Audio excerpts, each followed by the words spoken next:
guys, how's it going? Laura with Garden Answer. Today I want to walk you through the process of planting potatoes. It's really easy, and it's actually one of my favorite vegetables to plant because everything happens underground, so you really don't know what you're going to get until you go into harvest. And now is a perfect time to get them in the ground. They like to be planted in the cool spring temperatures. So the first step is finding a spot that receives a lot of sunlight, so at least 6 to 8 hours, preferably all day sun if you can swing that. This is the raised bed where I'm planting mine, and it does get all day sun. The second step is to make sure your soil is the right consistency. Potatoes like light and fluffy soil because they form their tubers or potatoes underground. They need room in order to grow and expand and to form nice big large potatoes. So you want to take your digging fork or your shovel and just work your soil up really nicely. If you have really heavy clay soil, I would recommend, especially if you're planting potatoes, to garden in raised beds. That way you can control what kind of soil you have in there and you won't deal with that heaviness. The third step is to add a starter fertilizer to your soil. Potatoes do like fertile soil, so while you're in there working up the soil, it's a great time to add some in. I'm using the Espoma Organic Biotone, sprinkling it over the top and working it in with my hands.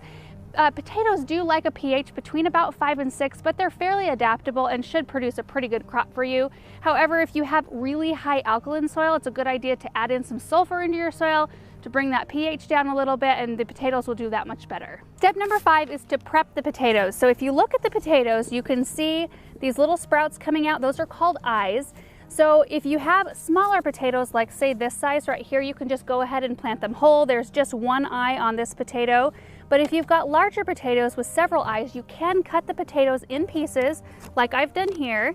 And then you want to let them dry for maybe a day or two before you plant them. That way that cut part can heal over and it helps prevent rot. So we just want to make sure there's at least 1 or 2 good eyes on each piece. Step number 6 is to plant. So here's how I do it. I dig trenches about 4 to 6 inches deep, and then I place the potatoes eyes facing up about every 8 to 12 inches. I plant them closer together in raised bed situations and a little bit further apart when they're in rows. Just keep in mind that more space equals more room for your potatoes to grow a little bit larger. So then I'm going to go ahead and fill the trench in, and in the end it should resemble pretty much the way it looked when we started planting. This raised bed is 3 feet wide by 6 feet long, and I was able to do 3 trenches and fit 21 potatoes in here total. So that should give me a pretty nice harvest here in just like maybe about 3 or so months. I planted the variety called Yukon Gold, which I'm sure you're familiar with, and they take about 100 days to mature.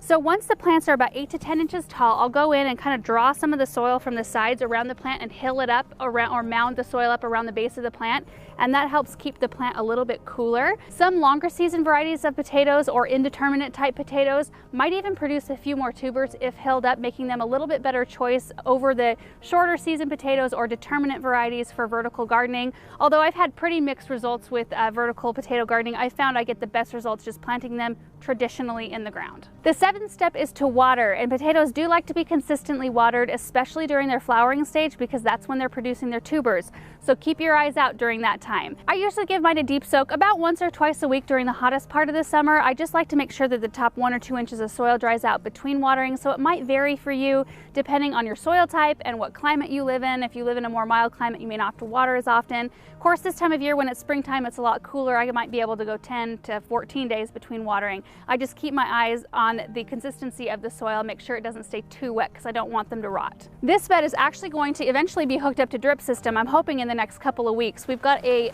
faucet in the corner here, and we will do a video explaining all the details, but basically what it is, there's an adapter you can screw onto the faucet which attaches to drip tubing, which I can run in this bed. So that's all there is to planting potatoes. It's pretty simple. Harvesting is really easy as well. The plants will tell you when it's time to harvest. Usually they'll start to yellow and kind of fall over and die back, and then you'll know. But of course, I know that these Yukon Gold potatoes are 100-day potatoes, so I should expect in about 100 days to be able to harvest. So that's a really good indicator too. I need to write it on the calendar so I could be watching for it. So that's it, you guys. Thanks so much for watching this video, and we will see you in the next one. Bye.